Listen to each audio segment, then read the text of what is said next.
Welcome everyone to the $1 Million Podcast. I'm here with Christina. Christina is here with me. It's not the first time, it's not the second time, it's been many times. But Christina, I'm happy to be here today. And we'll try to go a little bit more like personal, funny, fun. Because you know what? Real estate is hard as fuck.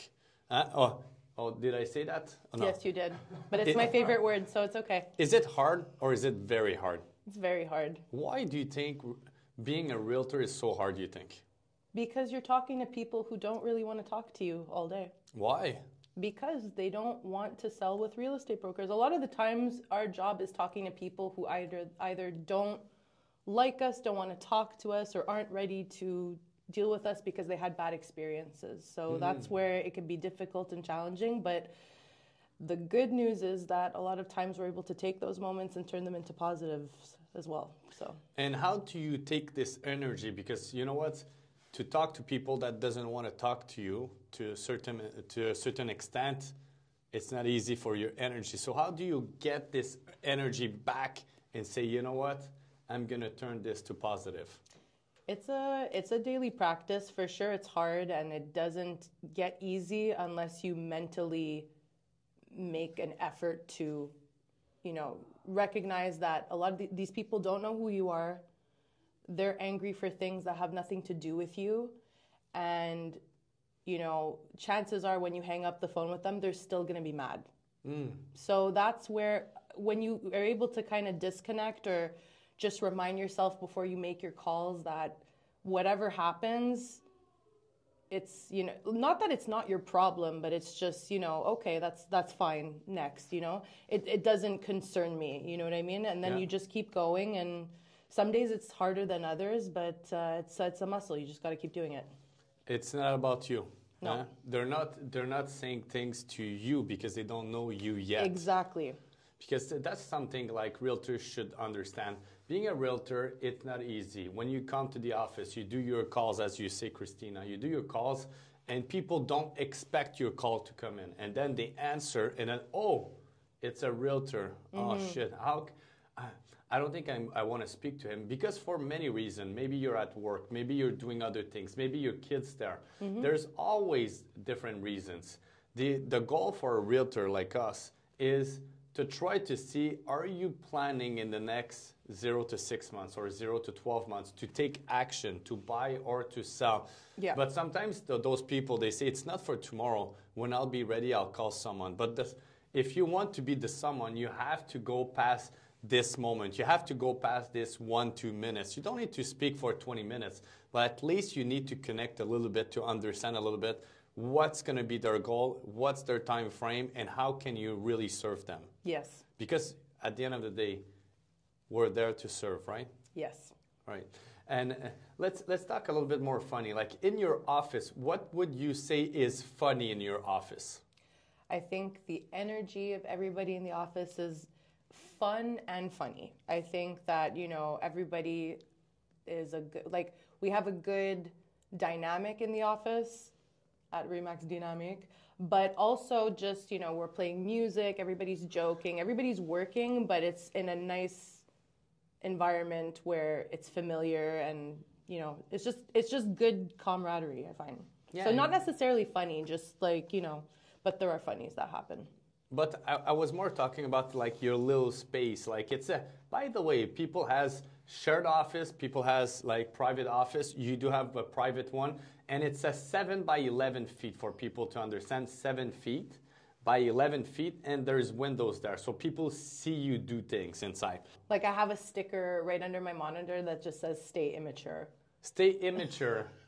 What does that mean to you? But I don't know. I saw it and I liked it, and I'm like, I want to put this on my computer. But I think it's just a reminder to just not take things so serious, and just be yourself. Yeah, just be yourself. Just have fun. Because if you're not having fun or it's an obligation, whoever you're talking to is going to feel it. So it's just always like, just don't overthink it.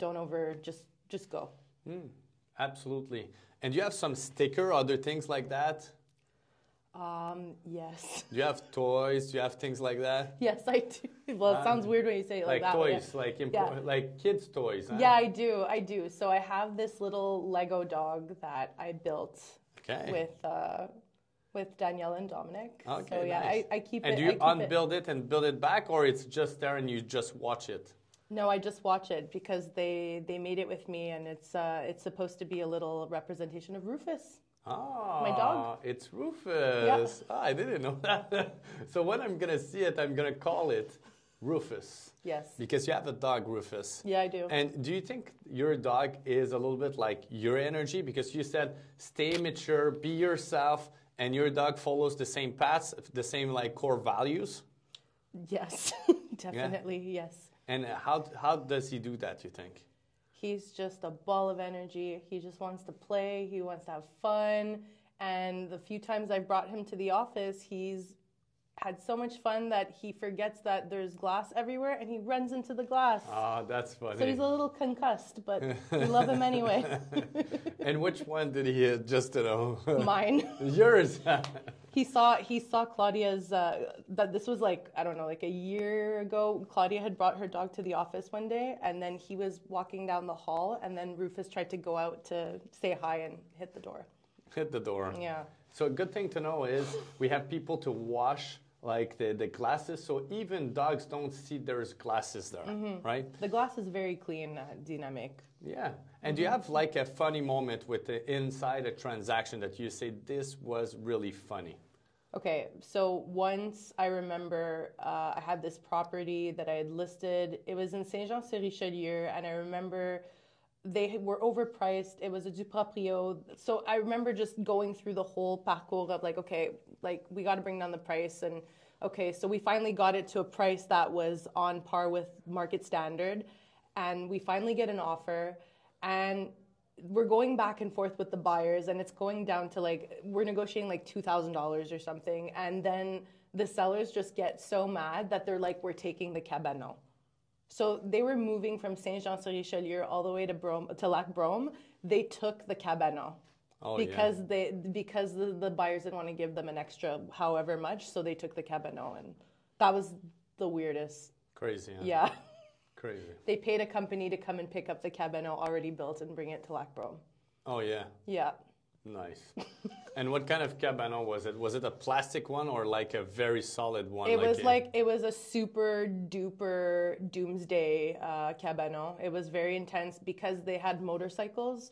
So there was two cabanons. There was one for like the lawnmower. And did they say the buyer they're taking the cabanon? Yeah, they did. They were like, you want 2,000? All right, but we keep the cabanon. No, they didn't tell them. They were like, you tell them.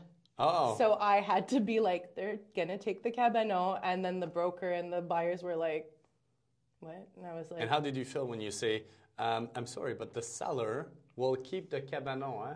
But how will they do that? They're going to bring it.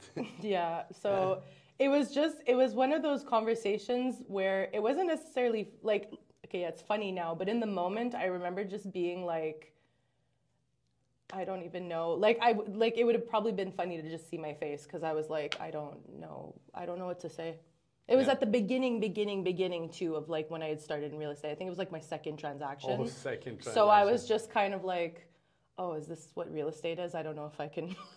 I was kind of scared for a second, but thank God the other ones were. But yeah, real estate is special. Let's be honest. Yeah. Real estate is special. People inside real estate are as well special. And it's a mix of different people that we are all together, but we all come from different background. But at the end of the day, we're not normal. No. We cannot be normal. If you're normal, you want to be a realtor, I'm sorry, you're not going to be a realtor. You're not going to be able to do it. You got to be a little wonky, a little weird, a little bit off the beaten path to be a real estate. And what do you think represent you to be like that? What pushed me to want to go into real estate? Yeah. At the beginning, the thing that really attracted me was I can be my own boss.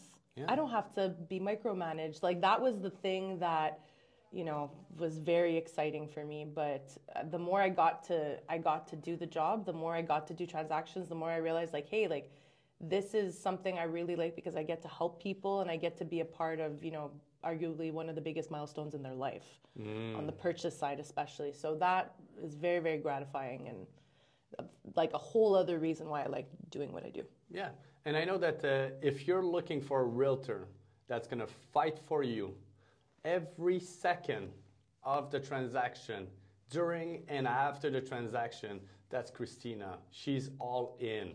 If you want to know someone that's all in, she is all in into life, all in into your transaction. She gets the feeling inside her body, and she's going to transfer it, and she's going to play with it, and she's going to make you, the buyer or the seller, best price, best condition. You know why? Because she won't stop until she gets it.